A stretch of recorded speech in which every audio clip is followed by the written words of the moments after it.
ताहले आज आमे पढ़िबा पंचम श्रेणीर नुआ बही जो आसीची आमर साहित्य बही भाषा महक से बहीर प्रथम विषय जोटा कि अच्छी पाठ 1 गच्छ कहानी।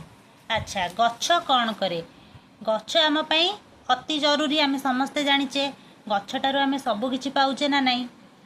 गच्छ द्वारा ही आम खाद्य पदार्थ पाई पारुचे। ता सहित अन्यान्य समस्त जिनस भी गच्छ आमको दौची जहाँ भी आम व्यवहार करुचे खाद्य वस्त्र बासगृह सबकि ही आम गच्छ पाखु ही पाइचे। तो एठारे गोटे गच्छ कहानी किसी गोटे गीत अच्छी जोटा कि गच्छर कहानी बा गच्छ किपरि निजकू रखिछि बा किपरि तार फलमूल को साइति रखिछि से विषय एठारे वर्णना करा जाइछि। आमे आज गच्छ कहानी विषयटी पढ़िबा। याको किए लिखिचंती ना डॉक्टर रामचंद्र नायक लिखिचंती। अच्छा हौ आमे एबे गीतटी को आरंभ करिबा।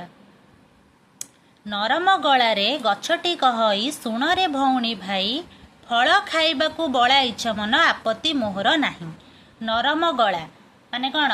नरम गलारे गच्छ कहूची कौन कहूची जे भाई भौणी माने समस्ते शुण लोक सब लोक माननकू से कहूची कौन कहूची फल खाइबाकू बड़ा इच्छा मन आपत्ति मोहर नाही।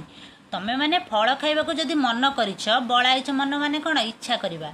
जदि तुम माने फल खाइबा पई इच्छा करिछ ताले आपत्ति माने मोर सेतिरे किछि भी असुविधा नाही। गच्छ कहूची टाणी नेउछ डालकू मोहर सोचना न करी तिले। मोर जो डालकू तमे माने टाणी नौछ सोचना माने कौन? सोचना माने होउची कौन टिके भी तमे माने भाबुन टिके भी तमे माने दुख करुन मोर गच्छर डाल को तमे टाणी नौछ जानी पारिबनी पराण मोहर दुखरे किपरि जळे। सेते बेले तमे जानी पारुन जे मो प्राणटी केते दुखरे जळुची मो हृदयटी किपरि दुखरे जळुची मते केते कष्ट हेउची से जिंसटा तमे जानी पारुन। काकू कहूची गच्छ ना लोक माननकू कहूची क्षीर नुहे ए तो लोतक धारारे नयनु झरई मोर। क्षीर नुहे ए हेउचे जो झरुची गच्छर जो क्षीर झरे गच्छ कहबाक चाहूँ ताहा क्षीर नुहे ताहा कौन? ताहा हेउची लोतक माने कौन लुह ताहा होउची मो आखिर लुह। नयनु झरई मोर मो आखिरु जोटा झरुची पराण वेदना देउची बखाणी बारेक बारेक श्रवण कर। मोर जो हृदयर जो दुख वेदना माने कौन दुख मु कौन करुची तम आगरे बखाणी देजिबा तम आगरे प्रकाश करुची टिके टिके मो कथाटी को मन देकी सुण। जन्म कालरू केते दुख सही न मानी बरसा झड़ी। जन्म कालरू केते दुख कष्ट सही कि बरसा झड़ी बतास काहाक भी मु मानिनी। खरा काकर रे डाल पतर को रखिछि जतने भिड़ी। खरा काकर रे मु कौन करिछि मो डाल पत्र को सेमती भिड़िकी रखिछि तुम मानक पई बा आगामी भविष्यत पई मु मोर डाल पत्र को तुम मानक पई साइतिकी रखिछि। तो गच्छ एठी तार दुखटा को प्रकाश करिछि। आज सिना तुमे ईर्षा करुछ देखी फल माळ माळ। ईर्षा माने कौन? ईर्षा तमे सिना आज मोर एते फल देखिकी तमे माने सब ईर्षा करुछ।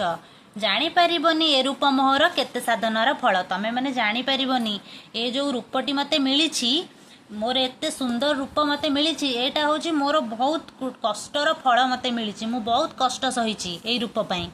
सानरू होइली बड़ पर्यंत करम पथरे धारे करम को मूल मंत्र करिण पर उपकार करे।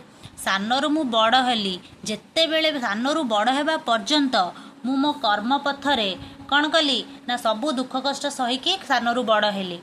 कर्म को मूल मंत्र करिण पर उपकार करे। निज कर्म को मूल मंत्र करी मु पर उपकार करे बा लोक माननकू साहाय्य करे।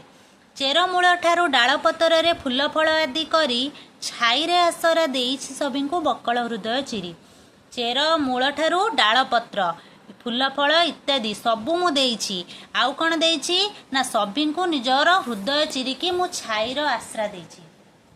छाई से जेते बेले गोटे पथिक मनकर रास्ता रे जଣେ जाउछि ताकू थक्का लागिबो बा खरारे ताकू थक्का लागे से कौन करे गोटे गच्छ तळे विश्राम निए।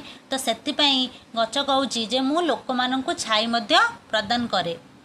अंतर फेड़ीण कहूछि तुमको करनी आकुल मते कौन मते एमती पर करी दियनी तुमको मु मोर हृदय बखाणी कहूची जे तुम मैंने मते पर कर दियनी तुमरी सेबारे रही नीति मो खावे खाइब जेते तुम मानकर सेबारे ही मु रही तेणुक मते जेते मो फल खाइब तुमे खाओ मोर से किछि भी आपत्ति नहीं मो फल खाई मोरी आगरे शपथ कर हे रही एसारा जीवन कर्म पथरे हेला न करिब खई मो फल खाई मोरी आगरे तुम मैंने समस्ते प्रतिज्ञा कर शपथ माने कौन प्रतिज्ञा जे सारा जीवन कर्म पथरे तमे हेला करबनी कौन सबु बेले निजर कामटी को करिब निज कर्म पथरे सबु बेले अग्रसर हेब गछ आमको ए शिक्षा प्रदान करुछि जे सबु बेले निज कर्म पथरे अग्रसर हेब जगत हितरे गछ लगाइब सबु जीवा जीव भरी धरणी हसिले आम परिवेश हेब नाही हतासिरी लो जगत हितरे बा परिवेशर जगत रे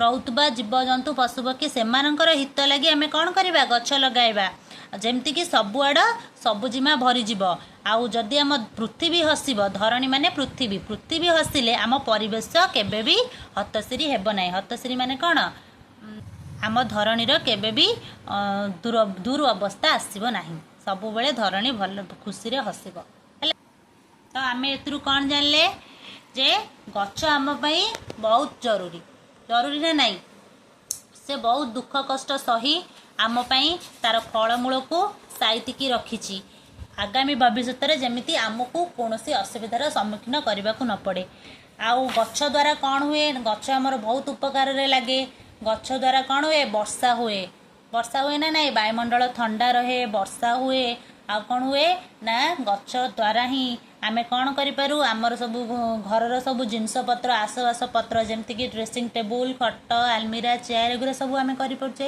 घर भी तैयारी करें ता सहित आउ कौन करें ना विभिन्न प्रकार आमर खाता बही कलम एगुरा सब कौटू आसुची गछटारू ही सब आसूची गछ द्वारा ही आमे सब पाइपे तेणुक आमे समस्ते आज प्रतिज्ञा करवा कि आमे गोटे गछ निज जीवन में निहाती लगाइबा आ खाली गछ लगेदेले हेबनी आमे तार जत्न मध्य नेबा जदि आमे तार जत्न न नेबा ताले से कौन भलरे रहिबो ना से गछ बढ़िबो कि तम मानकर जदि आमे जत्न न नबु तम बापा माँ माने जदि तमर जत्न न नेबे ताले तमे कौन भलरे रहिबनी सेमती जेमती मनीष मानकर जेमती जत्नर आवश्यकता रही निजर जत्नर आवश्यकता रही सेमती गछर मध्य जत्नर आवश्यकता रही तेणुकरी आमे समस्ते गछ लगाइबा जहाँफल कि आम पृथ्वी रे तापमात्रा बढ़िबनी वर्षा हब आउ सबुज सुंदर ही रहिबो सबुआड़ सबुज सुंदर हो पार बस।